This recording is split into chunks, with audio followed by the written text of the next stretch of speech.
the one thing that is also connected to your previous question about the culture of the organization, employees believe to what the management is saying. They believe to what I say because they know that I will never tell them anything that they don't believe in. And even if it's something which is not nice to hear or not easy to, I'm going to be very transparent and share it with them.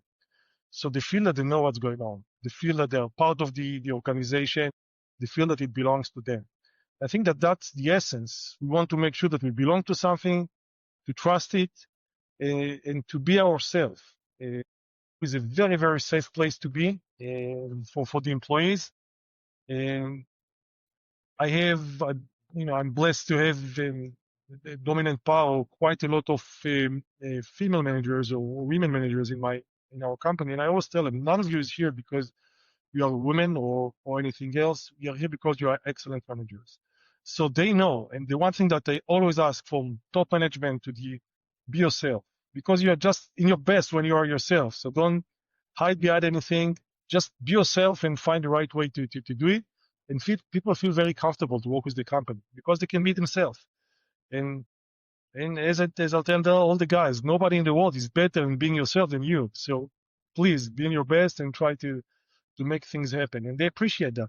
And that's bond us together. So they care about the company, they care about us, they care about me, I care about them. So it's the feeling that we have a strong business commitment to the company and our shareholders, but we are working as one. I'm Felicia Shakiba, and this is CPO Playbook, where we solve a business challenge in every episode.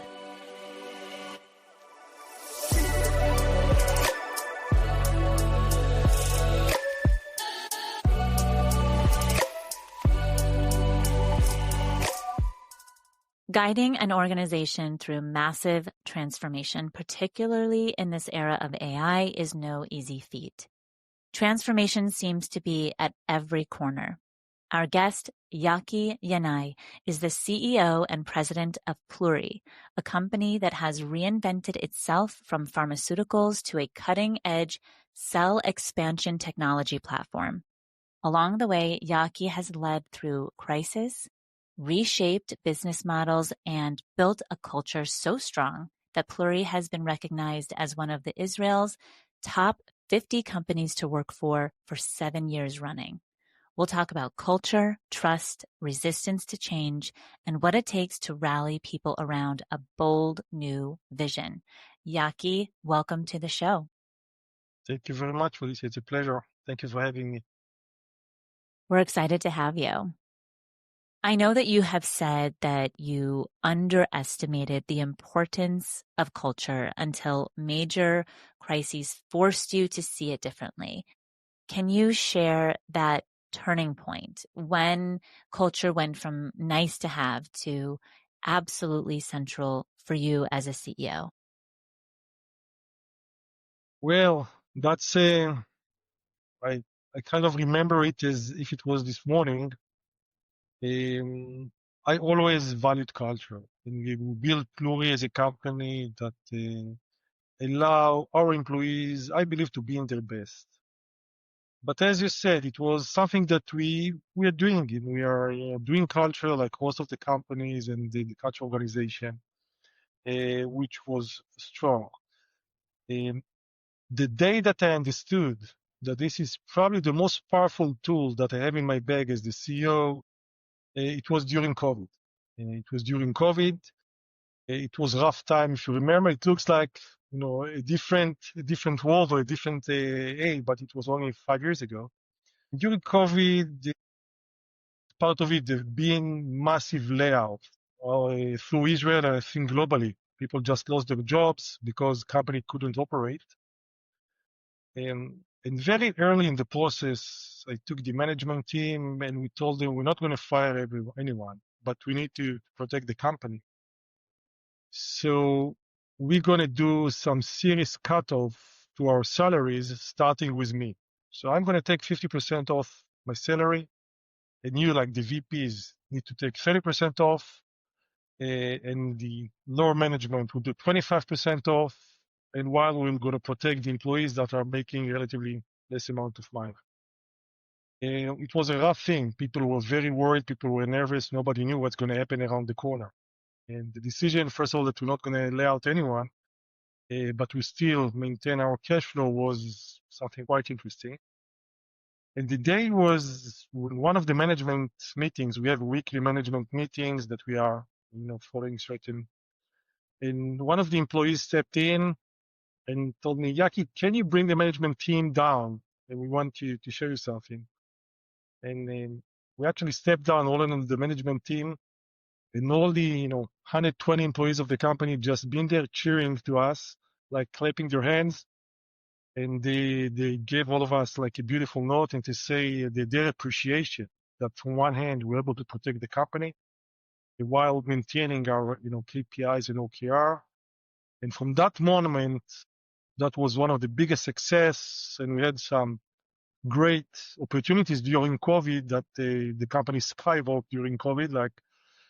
But that was the day that I understood, and they told us, "We are here for you." I mean, you trusted in us. You didn't lay anyone out, and you earned the trust. So we are here for you to do whatever is needed. And that was like a pure moment of joy, in a career as a manager, that you say, that's quite amazing. Since then, I know that they will be there for anything that we need, because we also earned the trust. It's not a one event process. It's over 2 decades, but that was a one point in time that I can really measure and understand the impact of it on the company.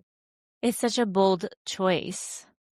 I have been part of, unfortunately, many layoffs for many companies, and having to work with management teams and going through cutting discussions. And it's a very bold, rare, but seems like the right choice, what you did. People rallied behind you just because of the choice that you made, not because you asked them to. And I think it speaks volumes to the type of culture that you created, like that foundation of, I'm in it with you and you're in it with me. And this is not about saving my job. And I'm not saying that any other CEO who made a different decision is thinking that way, but it is very clear when you make that choice to cut your own salary and the management and so forth versus laying anyone off, that's a really, it screams volumes to your people. And I am not surprised that they did what they did. But Pluri has been named one of the top 50 companies to work for in Israel 7 years in a row. So that tells me about consistency of making good decisions. So, which is very difficult to do. What's at the heart of that recognition, especially when competing with tech giants like Google and Intel?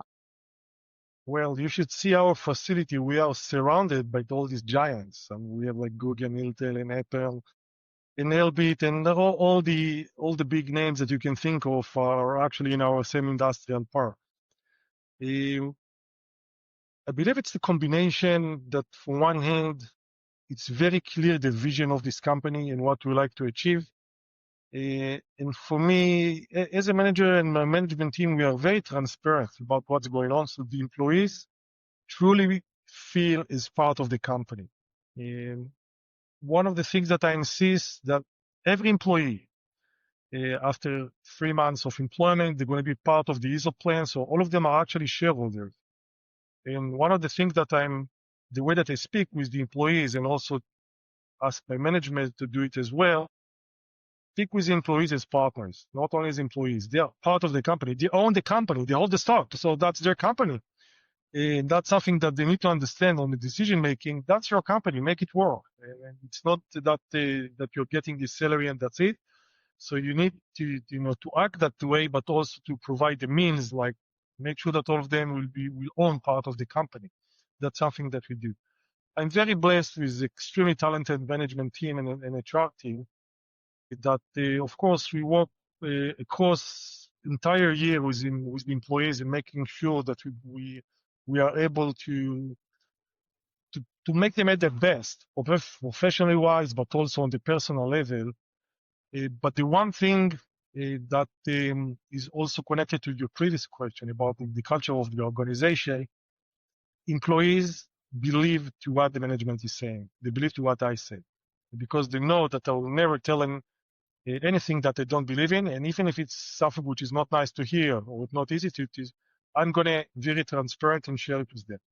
So they feel that they know what's going on. They feel that they're part of the organization.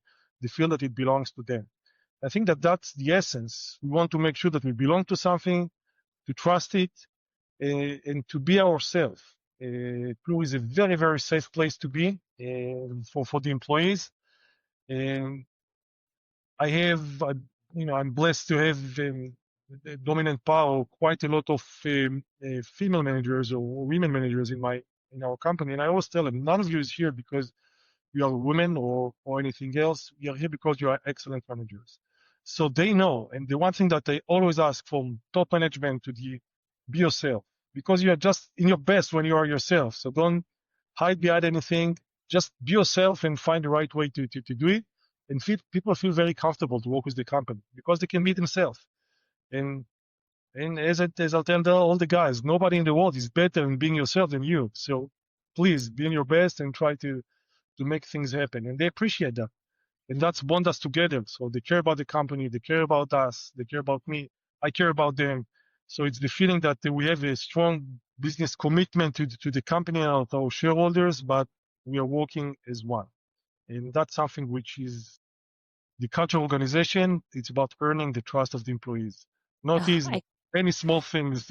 I couldn't have said it better myself. You specifically said transparency and authenticity bring people together the strongest. That's what I heard. Yes, that's the Yes. thing that make them want to be successful, and that the company will be successful. Yeah. Yeah. What a way to bring people together, because there's lots of different ways to do it, but that I feel like has the strongest, most internal incentive to bring people together. But Pluri made a bold shift from pharmaceuticals to cell expansion, impacting industries like food and agriculture and climate. That was a really big shift. It's almost transforming your whole business. How did you communicate that transformation internally without losing people along the way? That was a bold move. It wasn't an easy one. Um, it's been about 3 years ago when we made a decision to focus in Pluri's key competitive advantage. Pluri is a company that for over 2 decades is expert in developing products, starting with cell-based products for pharmaceutical. But this is what we do, developing cell-based product for a variety of today for different industries. The company had a legacy of developing placenta cells product for therapeutics, which is quite an amazing and unique product, which is going to make a very significant impact on the way that we are treating human beings. But 3 years ago, we understood that we thought that for 15 years we were a pharmaceutical company, but Pluri is actually a technological company. That our key competitive advantage is the knowledge base of how to develop cell-based product. And we are holding this bioreactor system, which is protected by 250 patents, which is probably the most effective system in the world for expanding cells. And after seeing what we did to date and understanding that the company, of course, need to be successful financially, that was the minute that we did the transformation, changing entirely the company from 15 years doing pharma, only pharma, to using the same platform to create different cell-based product. And that can be pharmaceutical product, cultivated meat, or plant-based product like coffee, cocoa, whatnot. That was a big shift because people say, people were recruited to Pluri for saving life. That was the mission. And I still, that's a very novel thing to do. But making the shift was a 2 months process. That's the longest 2 months I had in my life. Really, it was a nightmare. I can Oh tell my God. you. I can only imagine. I'm surprised it only lasted 2 months. I mean, it's an incredible shift. Yeah, but that was like the intense and everything starts with a good crisis. And this case was a failure in one of the phase 3 studies. And as Churchill said, it's a waste to not to be able to use a good crisis to make a change. But that was the time that we said we're gonna need to make things differently. We're gonna make this company profitable. We're gonna use our key competitive advantage to be the best in the world in what we are doing. And it's something that started with the management team to make the buyout from the board level to the management team. I had a clear vision from day one. I just saw it, what needs to be done. I prepared to, but it takes time to communicate and to make sure that they're going to be a buy-in into it. And I'm very stubborn, but very patient. Even though, it's part of that I can as a CEO to say, this is what we do and let's start tomorrow to do it. I rather sometimes take the long path and to make sure that everyone eventually will be in line or understand the rationale of what we are doing, even if it's going to take longer. And it started with the management team to show them the vision, the concept, like starting from scratch, and to show them what we need to achieve and when, and why I believe this is so important, transforming the big opportunity that we have in front of us. And yes, pharma, it's an amazing thing, and creating stem cells for therapeutics, it's amazing. We're still going to do it, but in a different scope. While we're going to use the same platform to use it for additional application, first in kind. Nobody is doing it. I mean, that's the only company that was crazy enough to think of something like this. But we said, and I explained the rationale, came with a lot of, backed by the way that I see the roadmap, the way that I see the market, the opportunity, the need, and our key competitive advantage.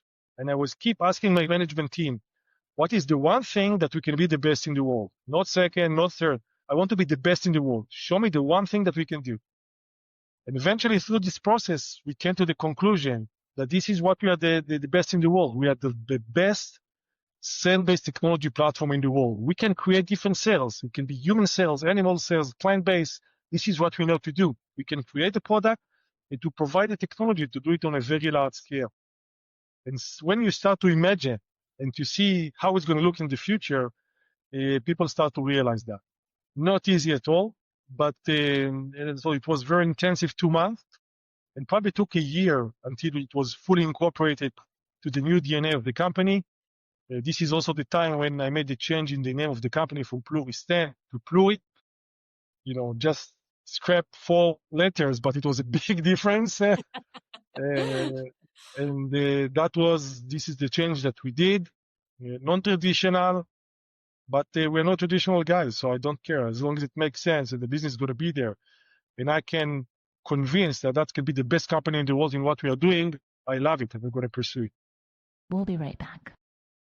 Hey, we're the Payroll Baddies, and our mission is to make payroll fun and relatable. And call out industry when we hear it. You got to call it out. You got to call it like you see it.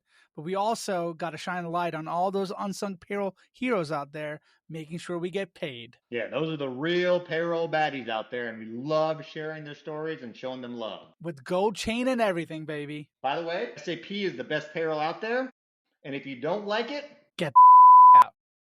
Back to the show. Yeah.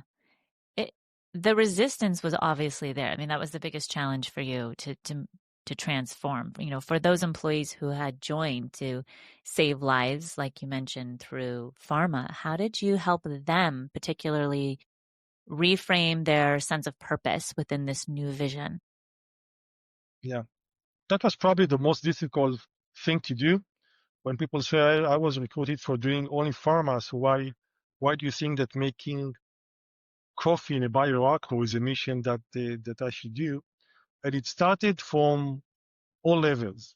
Actually, from the board of directors, because we are talking about the employees, but you need also to manage the culture from the board of directors.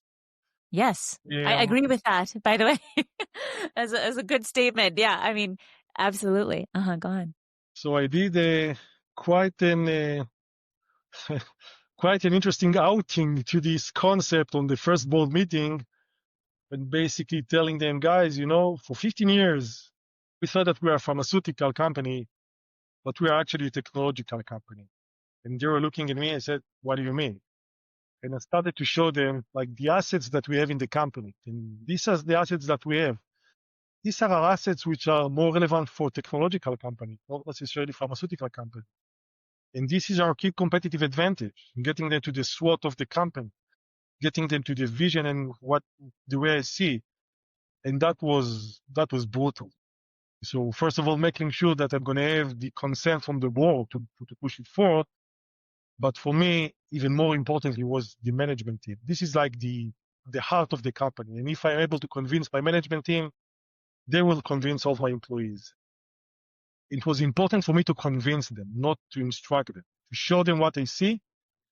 And that was like a day by day for 2 months.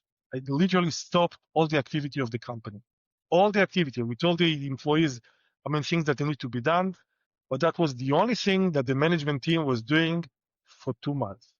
They wanted to, they screamed, they yelled, they they couldn't believe that I'm getting them through this process. But I was very consistent. We actually discussed it day in, day out of what I see, where we see the advantages, the risk, and do we believe that we can build a profitable business and a company that can change this world and suddenly even expanding, the purpose of the company or the vision for only pharma. We said, okay, now we are actually tackling much more than that. We're talking well-being, sustainability. We're going to be the one that will be able to face the challenges of, climate change because we need to produce the product differently. So we actually expanded. I always say we expanded biotechnology. We thought that it's only pharmaceutical biotechnology. No, but biotechnology is everywhere. It's in the food, it's in the plant, it's everywhere. This is the thinking about the source, the nature of this planet and the different organisms, and we are playing on the cellular level, and that's quite amazing to see the creation and what we can do with the technology in order to promote it and to give solutions to human beings. And for me, it's all the same thing. And yeah, I got a So lot of gray hair during these 2 months, definitely. the vision was clearly there. I can see the vision as you speak. But you mentioned that management initially resisted the change. So can you walk us through how did you get buy-in from open discussions to scenario analysis to then setting clear KPIs or OKRs? So of course you need to start. It's been a process, and not all the management team was able to accept it in a similar way. And I knew. Yeah. So for example, my CTO, which is a great technological guy, we discussed this concept even ahead of time. So we started to build this vision around him, and I told him, this is what I see, and this is what I think the main power of what we are doing. I need to know that you're going to be part of it and actually understand the vision. And very quickly, I was able to get his buy-in, and for me, it was a very, very critical point. And then, like one by one, and you need to understand how it's going to impact them and how it's going to change their life or their vision or their importance in the company. Think of a company, Pluri, or then Pluri Stem, used to run 2 phase 3 studies. 2 phase 3 study for generative medicine. The clinical department, the R&D department, were in their peak. This is what we were doing. And as part of the decision that I made, it's not only, changing the vision. It was also following by very difficult steps, like I'm going to terminate the phase 3 studies that I believe that are not the right one for us. That was, as you think, a very significant and very not easy things to do, also for themselves. But the concept was, first of all, build the teams that can work. It's not all the team working together. So we're actually building the teams that are doing the assessment of each and every part of this strategy and what can we achieve.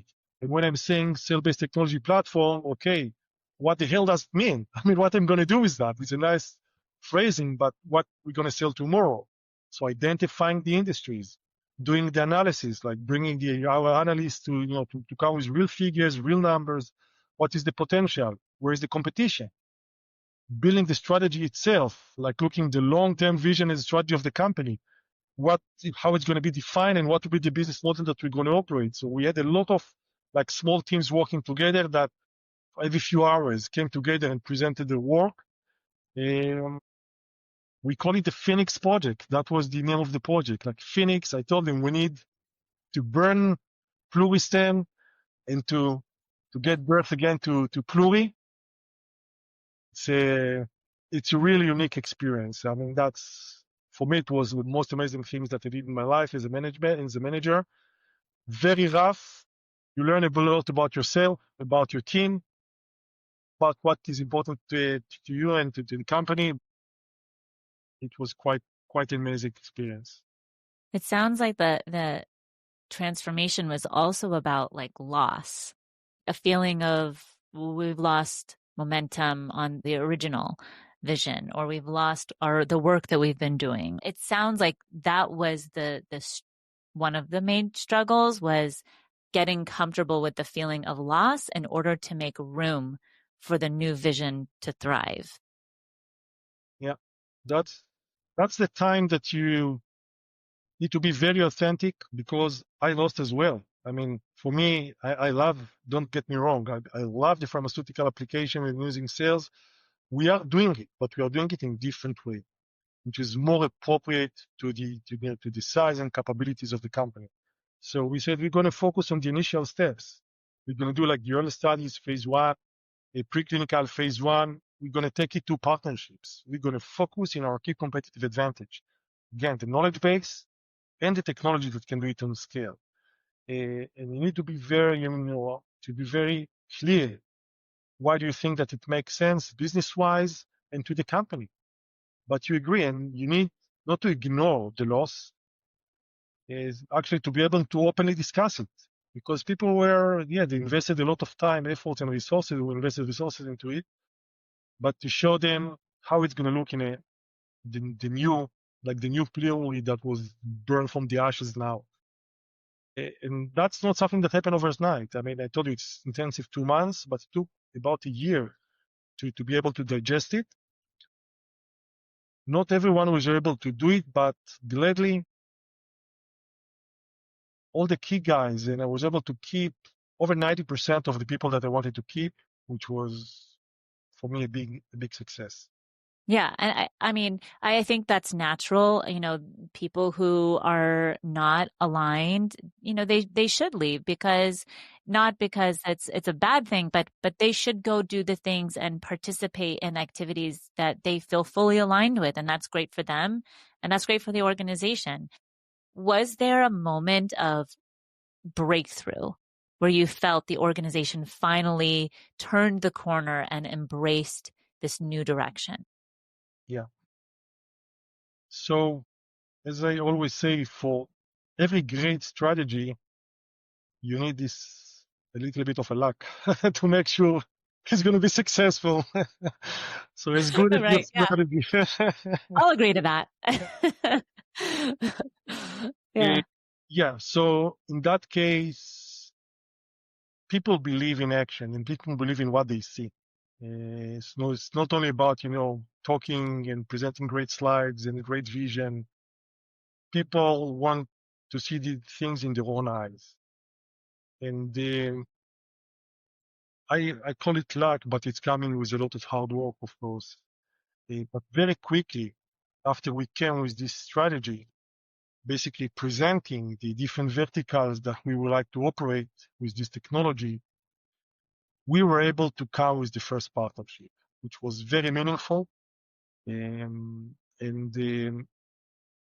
we did it. We initiated discussion. It was actually started like immediately after these 2 months with the partner. And 4 months later, we were able to execute a deal, a transaction that we build a joint venture with this company for cultivated meat. This is the largest company in Israel, a subsidiary of one of the largest companies in the world for food and beverage, that they made a nice investment into this joint venture that we build using our technology. And I'm saying luck because this deal was exactly the way I was putting, and actually, show it on the board, how I see the vision and what we're going to execute. Since then, we did a different transactions, that they had a change or they had a twist.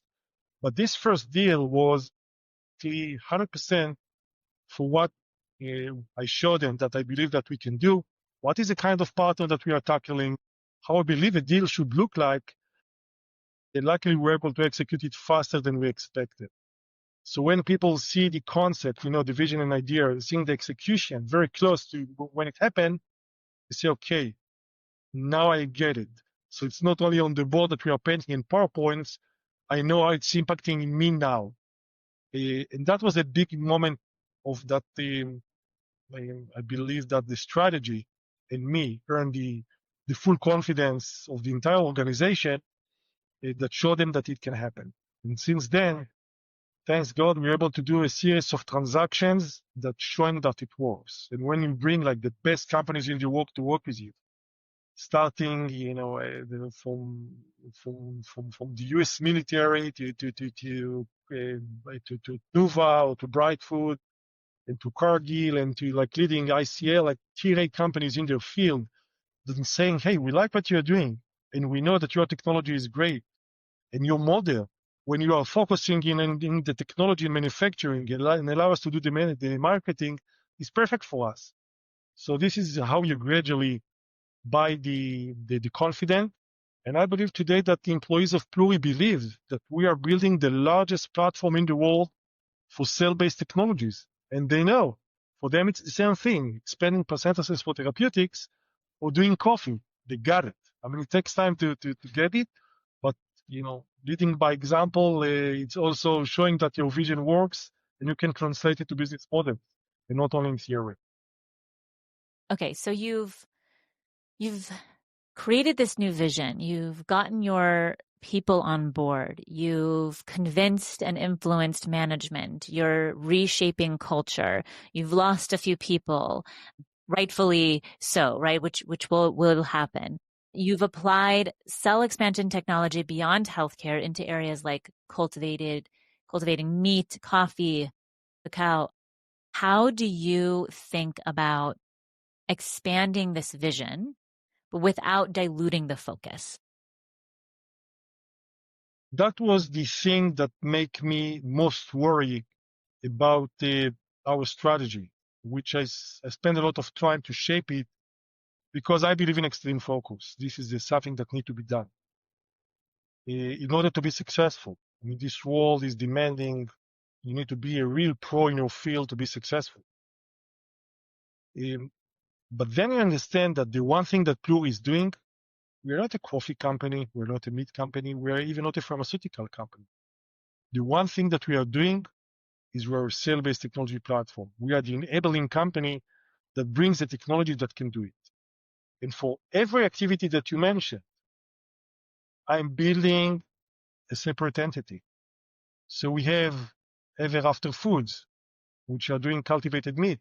They have their CEO, they have the CTO, they have the team, but they actually have an access to a 20 years old technology that we invested $400 million into it. So they can be like the best company in the world in cell expansion that can do scale. These guys will present our systems by the end of this year, beginning of next year, that can manufacture tons of meat per week.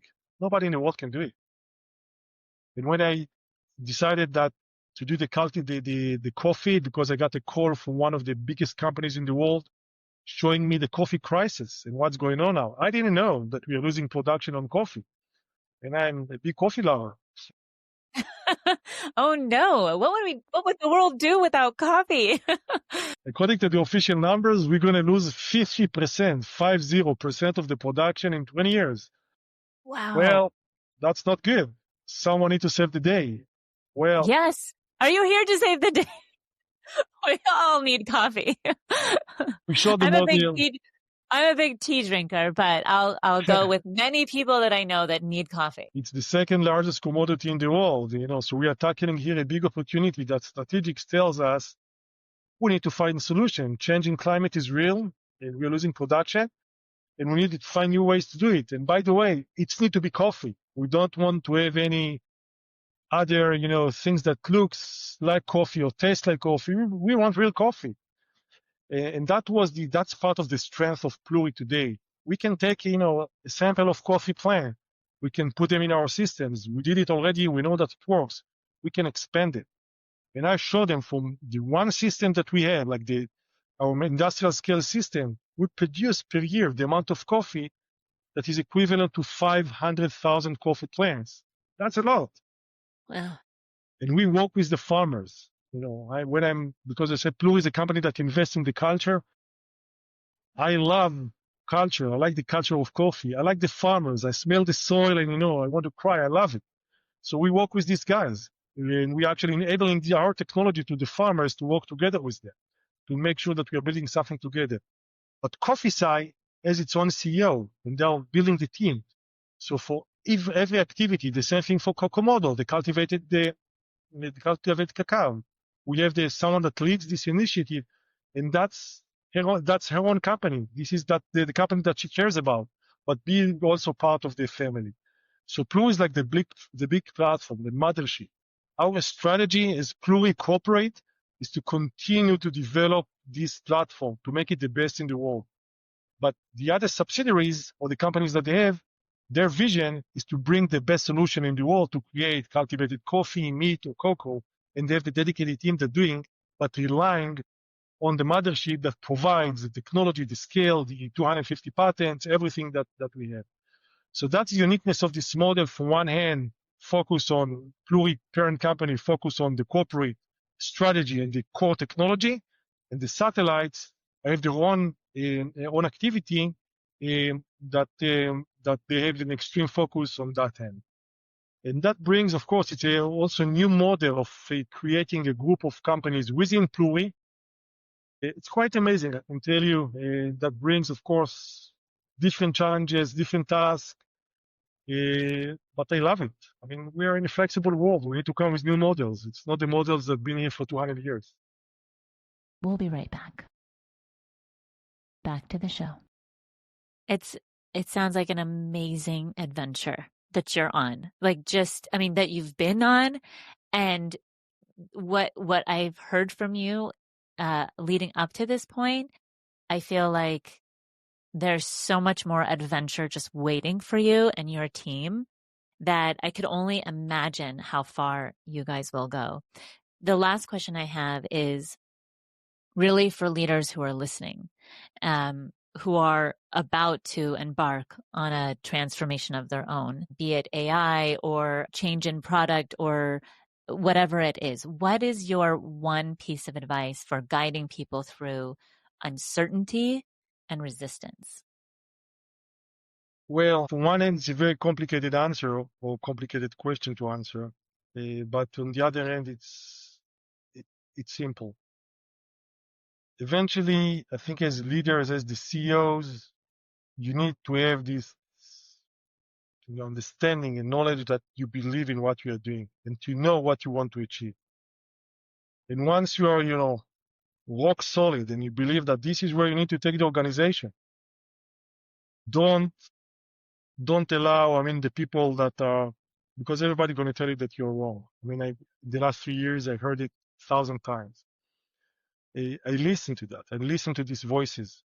But the most important thing, listen to your voice. For me, that's the most important thing. Eventually, to understand why I embarked to this journey and why I believe in it, to keep reminding myself and to make sure that you listen to everyone, you're making changes where is needed. But listen first and foremost to yourself, because you're the one, the CEO.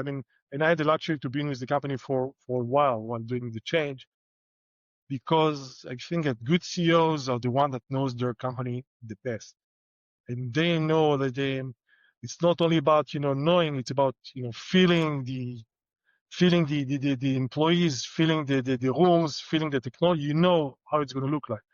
So once it makes sense, move forward.